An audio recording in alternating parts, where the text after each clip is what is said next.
Alright, howdy boyos. Welcome back to Call of War. And no, this video is not sponsored by Call of War, but I had this weird itch, and it was hard to explain to myself, but I went back and checked out Call of War after I took a break from, the last game where I played the 100-player server, and I had to get back into it. And I know it probably sounds really weird.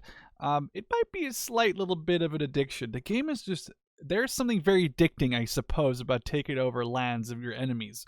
Anyway, we are here on almost day 5, I believe. If I check the research, yes, we're currently on day 4. We are almost on day 5 here as I'm playing as Manchukuo, the puppet government that Japan installed in, I think, the Chinese lands they captured right before World War II. Now, a lot has happened. I will try and make this part relatively short, the sort of catchy uppy part.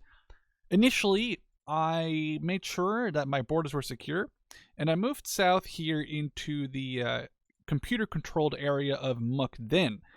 Korea is then immediately sort of locked in between my own lands, my new captured lands, and this little area right here, which was technically Khabarovsk, but he has to go through a bunch of mountains and hills to get there. So Korea was immediately locked off.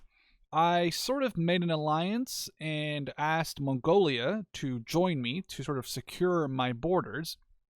So with my borders secure, I was going to basically decide to attack Korea. I had my entire army minus like 2 units down here in the south. That's when East Yakutia, the Fire Nation, attacked. And I asked him, hey, why are you attacking me?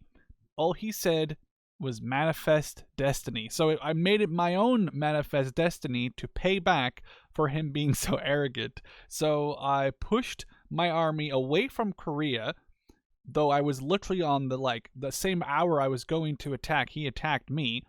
I drive my army up north, and I take back every single piece of land that he captured, and I also captured his entire country as well. The main thing was he captured my city here, which was producing my food, so I was super at risk of basically losing the entire game. I capture East Yakutia. I message him back and say, hey, GG, I guess it was my manifest destiny to conquer you, not the other way around, which we had a little bit of a giggle about in the diplomacy tab. Then, after, having been delayed, I could finally point my attention towards Korea between rocket artillery, which is new here in the 1.5 update, and my bombers over here. I was able to basically destroy most of his forces because he didn't really have a lot of AA, and I was able to snipe his fighters who are here on an airfield in Chosin. I basically sent some infantry sneaking into the mountains, captured his airfield, stopped his fighters, and was able to just bomb him into submission. So now we own the entirety of Korea, we own Mukden, and we own the entirety of East Yakutia. By the way, if you've watched the previous series, East Yakutia was one of my, nemesis. I actually rushed all the way from Poland, which is a kind of a far rush now you consider it. I rushed all the way from Poland across Asia to try and get to Yakutsk, in which in the previous game someone was trying to build a nuclear facility to nuke us to death. But I managed to catch that. Anyway, that's sort of a callback. Then I looked and saw that obviously I don't really want to move into my friend Mongolia. That's just stupid to attack my ally. I didn't want to mess around with West Yakutia. Also, the guy left, and that means AI starts taking over. And I just didn't want to attack West Yakutia with Khabarovsk on my flank, especially him being very excited to go capture stuff. I believe he's been Kamchatka. He has captured this island over here, or sort of splitting it with Japan at the moment. So I decided to attack him, and he only really had a bunch of tanks. I've been trying to take those out with my own tanks, which are, by the way, almost level 3. I'm about to upgrade them, which, yes, upgrading we'll get to in a second. He has have better tanks, but I've been annihilating them with my air forces. Now, 1.5 update hit, insane amount of changes to the game, way too many to discuss here in just a few minutes, but main things I wanted to quickly take a look at. There is doctrines now. They are way more explained here in the manual.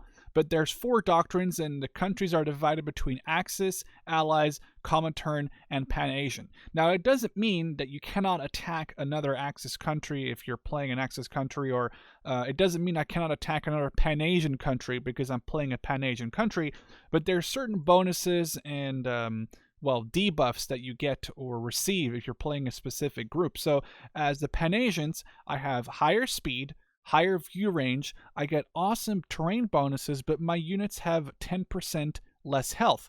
Now, there is certain units that you can go into more detail. For example, the Pan-Asians have a higher damage battleship. They have a couple of other things that are in their naval tab. They have better naval fighters, but then if you look, for example, at Germany, Germany has better motorized infantry. The Americans have better destroyers. I say Americans, I mean the Allies. There's tons of different variations on these, and it really makes the game a lot more in-depth. Now, also, in the past, if you got a unit, let's say this unit right here, it's a level 3 infantry, I researched like you normally do, but then in the past, let's say you had 5 infantry.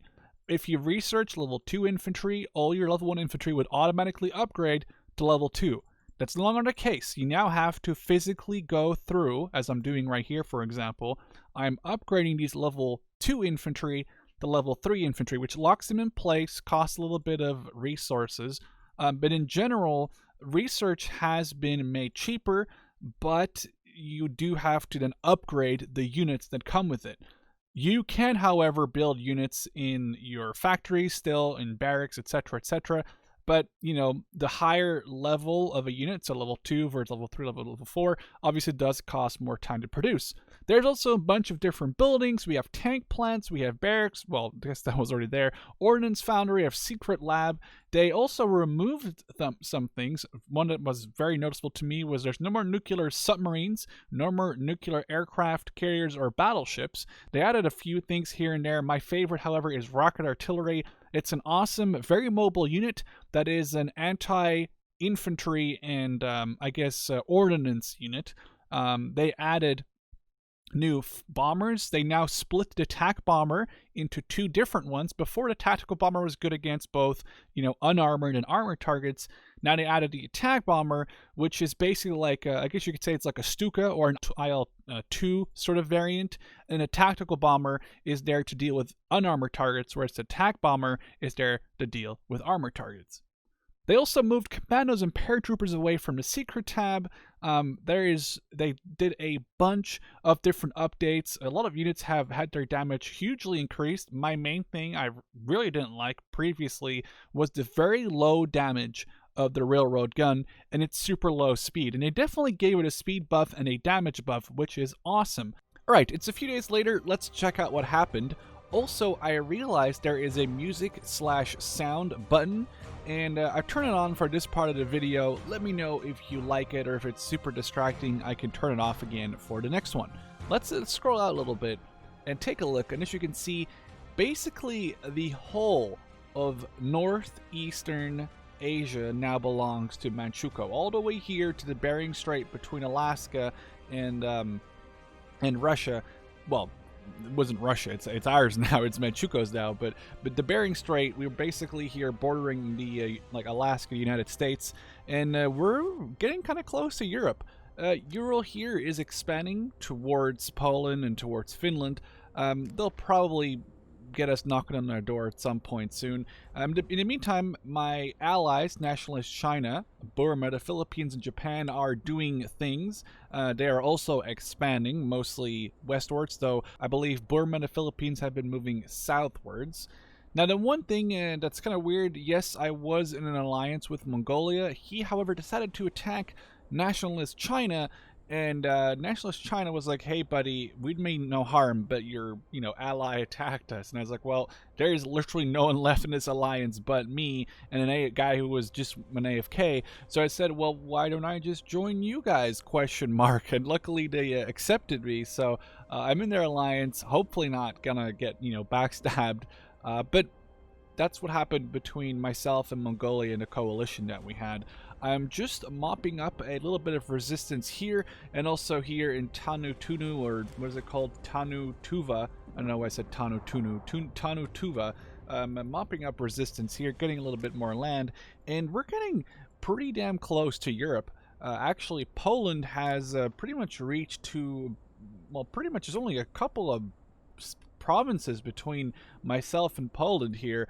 It'll be interesting to see what happens then, because Poland is in a coalition with, I believe, Finland and Romania and Turkey. So whenever we get to this sort of middle point here, you can see Turkey has expanded to about here.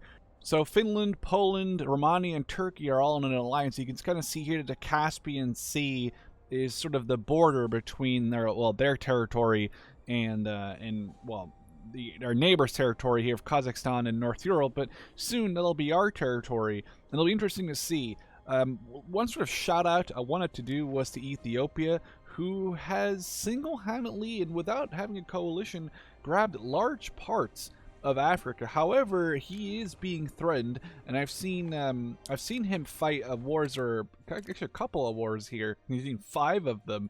He's now at war with Saudi Arabia. He's at war with a bunch of other countries around here, and the thing is, he has to watch out because he is so spread out. I cannot imagine how annoying it must be for him to like move an army from here all the way over to here, which is still his land. Interesting to see how he's going to be able to do that.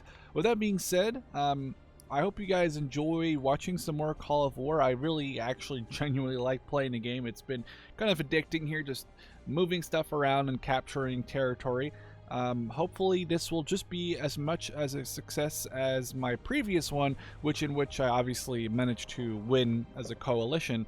And here it's looking pretty up. We are in the top of the leaderboard. I believe we are we are actually, yeah, we're 4th here on the leaderboard.